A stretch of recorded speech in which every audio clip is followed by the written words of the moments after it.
Welcome to episode 327 of the show. I'm coming to you live and direct from the fuel queues of Abuja. For some reason that we haven't been able to figure out, depending on which media outlet you follow, so supposedly it's because of contaminated fuel and then delays at port and all kinds of things. We're now back in the situation where lots of us are having to queue for fuel. Now, I figured that my time is much more valuable, and I've been buying from the black market. Those are people who try to hustle and sell fuel on the side, and so far I have bought at almost twice the price, and I've done that 2 or 3 times. But I'm beginning to feel as if I'm playing Russian roulette with my car because, there are reports of people who have bought black market fuel and have bought some adulterated mix of God knows what. So today I decided to give myself brain, as we like to say in this part of the world. Decided to give myself some wise counsel, and right now I am on the queue and I have blocked out 5 hours, and I hope that the 5 hours would be enough to get the fuel, and at the rate at which the queue is moving, even though there is absolute mayhem in front of the filling station, I'm confident that I should be able to buy the fuel within the 5 hours. So if I get the fuel within 5 hours, you guys will hear from me tomorrow, and I will give you guys the gist about all the adventure that I was up to while on the fuel queue.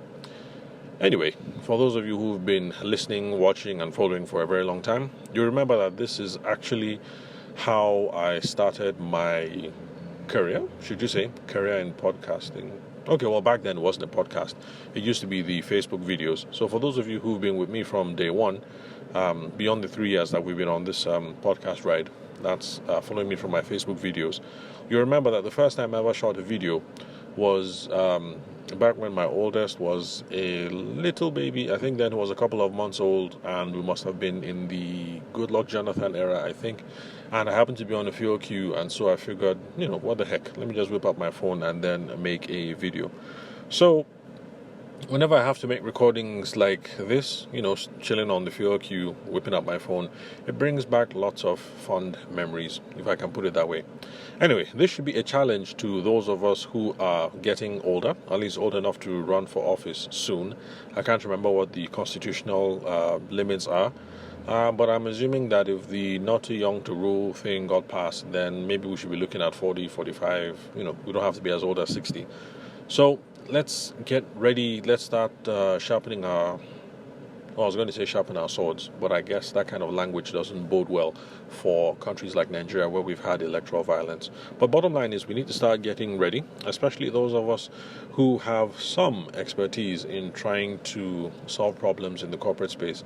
So I guess a much more objective, professional problem-solving mindset might be what is required to get us out of this mess. Well, not just the fuel mess, but running the country better than it is at the moment, so we don't have to face some of these perennial problems. Because it absolutely is a shame that my father's generation fuel queues, in my generation fuel queues, and the way that things are going, it looks like for my son's generation there's going to be fuel queues as well. So, where was I? Gosh, I just went off on a tangent on the whole political whatever. Anyway, bottom line is, let's get ready. Let's start getting ready to get involved in shaping the policy environment that we live in, because a whole lot of us have a lot more to offer, not just in the corporate sphere or in the business sphere, but also on a national level as well. So let's get ready to be involved as we grow older. But of course, we have to make sure that our families are well fed and that our businesses run very well, because getting engaged in politics is an expensive venture, especially if it doesn't work out well for you. So that's even all the more important why we should make sure that we get involved in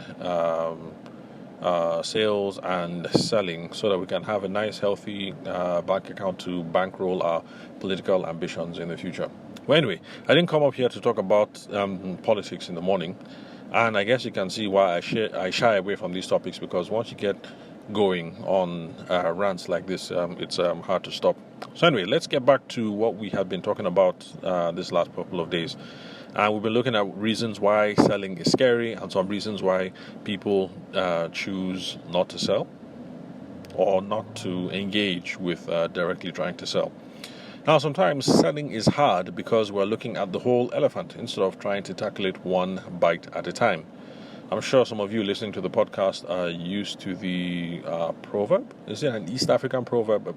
I think it's about the question of how best do you eat an elephant, and then the answer is one bite at a time.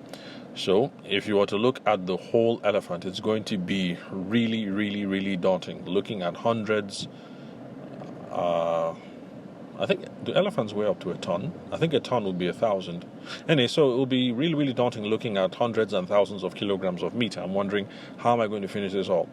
But if we just think about it in terms of, one bite at a time, so today I'm going to hack off a little meat and then roast it. Tomorrow, hack off some more and then boil it. And then the day after, hack off some more and then bake it. Eventually, we're going to be able to get rid of the whole elephant, and it won't seem so daunting because we're going to tackle it one bite at a time. So, all we have to do is to try and figure out ways to break up the elephant of selling into smaller, doable parts. And if you do that, it's not going to be that scary after all. Now, what is one typical way in which this whole metaphor of the elephant applies? And it's this situation where most people try to go in with flourish, they try to have the grand speech, they try to look smooth, they try to dress right, they try to go in there and just bam, they just walk away with the order immediately. And that is typically what is called a one call close. Is that one call close or one time close? No, that's a one-time close. So that's considered to be a one-time close in traditional sales circles. And that's the idea that you're just going to walk in. This is the first time that you're meeting someone, but because you're so fresh, you're so smooth, you're so articulate that you're just going to go in there and you're just going to walk away with 500K. You collect your money in full and, seal the deal. Now, that kind of behavior, that kind of ability does happen, but it's not something I advocate for because it requires a lot of skill and pizzazz and let's say it involves some DNA, let me put it that way. The whole thing of having the right look, having the right walk, having the right talk, that involves some DNA. And I rather just pay attention to methods of selling and growing our businesses that anybody can apply. So if you're handsome, it'll work for you. If you're ugly, it'll work for you. If you're tall, it'll work for you. If you're sexy, it'll work for you. If you're not, it's still going to work. And that's by focusing much more on frameworks than everybody can apply. So that's why I don't talk about that holy grail of going in one time, the one-time close, and then you just walk away with all that money. Especially since for those of us who are service professionals, wedding photographers, wedding planners, or other kinds of businesses, maybe you sell, insurance or something. So these are usually high-priced products, and the thing is, it's really hard to walk away with hundreds of thousands and millions of naira on a one-time close. So your failure rate is going to be high, and for most people that's going to be demoralizing. So that's why I tend to stay away from that stuff. But if you're looking at breaking the elephant down, frameworks, smaller steps, things that you can handle, it's a lot forgiving. It's a lot forgiving on your ego. So if you walk in and you try to move things one step and it didn't, rejection hurts, but it's not going to be that bad as in you're trying to come in at a one-time close and then every single day you hear no, and you assume that it's because you are bad that you've not been able to seal the deal. So so in most situations, I would advise that luckily for us, the fuel queue is moving. Sorry, let me get the car in gear so that we can move along, so we can drive ahead. Because you know how it is in these streets. Drivers over here try to be sharp, they try to be crafty. So if you do not move immediately, someone cuts in on the queue, and then that's a whole other... I can't believe this. This guy fell asleep in front of the wheel. So that's a whole other struggle in itself, having to come out and then deal with people who are trying to be sharp and cut the queues. Okay, I think we have moved. Oh yeah, progress. We moved about 20 feet, and I think we have come to another stop, so I can continue with my recording now. Oh, sorry, that's the beeping. I didn't have my seatbelt on. Oh dear, this is most unprofessional. Maybe I shouldn't have tried recording in the fuel queue. I should have put this on video. I think you guys would have found this more entertaining. Me trying to drive all slick and record at the same time. Okay, now back to where was I? Gosh, I've lost my train of thought. Okay, yes, anyway, breaking down the elephant into smaller parts. So let's focus on frameworks and let's not try and go in there with a one-time close. Let's not try and kill the huge elephant, because in most situations that is going to be a big mistake. Because for the average person and for most situations, you'll find that selling is a game of inches. So we come in today, we've just met the person, we build some rapport, maybe we have some understanding, and then we move things forward 1 inch at a time. So today you move the agenda forward a little bit, tomorrow you move the agenda forward a little bit, and then the day after, and then the day after. And so that's how it happens. So yes, you can go in there theoretically. It's possible that you can go in there, you're a wedding planner, you charge 800k. It is possible to go in there and get that 800 on the first visit.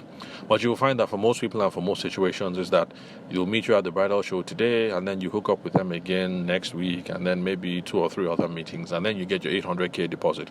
So that's a better way of trying to look at it. So we're going to gain progress and traction by doing things one small step at a time, and that is the benefit of trying to go with, okay, not the benefit, that's more like the philosophy of trying to go with a sales a framework approach rather than coming in with a one-time close. So that's it. Basically, it's a game of inches. You go, you try and move things forward one step at a time, and you can't do that reliably if you do not have some sort of framework. And just like I said in the last episode, if you're worried, or rather if you're wondering about what kind of frameworks to use, then keep on listening and following over here on the podcast, because those are the sorts of things that we talk about over here on the show. And then if you go and look at previous episodes that have know, like, and trust, or trust, need, help, and hurry in the title, you'll be exposed to some ideas that people have promoted in the past, especially ideas around Tom Hopkins material. And Tom Hopkins is an American sales trainer that I discovered a couple of years ago, who is from the real estate space. And so this whole thing of trust, need, help, and hurry is a framework that is attributed to him and his business partner. So, hang in here. You're going to hear more stuff. Or after you're done listening to this episode, if you're a first-time listener, those are the cues to look at when you skip back to other episodes. So, if you are afraid of selling because you don't know how to go in there and then kill the elephant, then have no fear. The one-time close is kind of like a myth anyway. Most people regard it to be a myth, but actually it does happen. But you don't have to worry about going there and killing the elephant. You can actually take things one bite at a time and have a much more structured and framework-oriented process. So thanks again for listening to episode 327 of the Sales from the Nigerian Wedding Industry podcast. I'm your host, Abuja-based sales consultant and event media professional, Tabishima Ayede.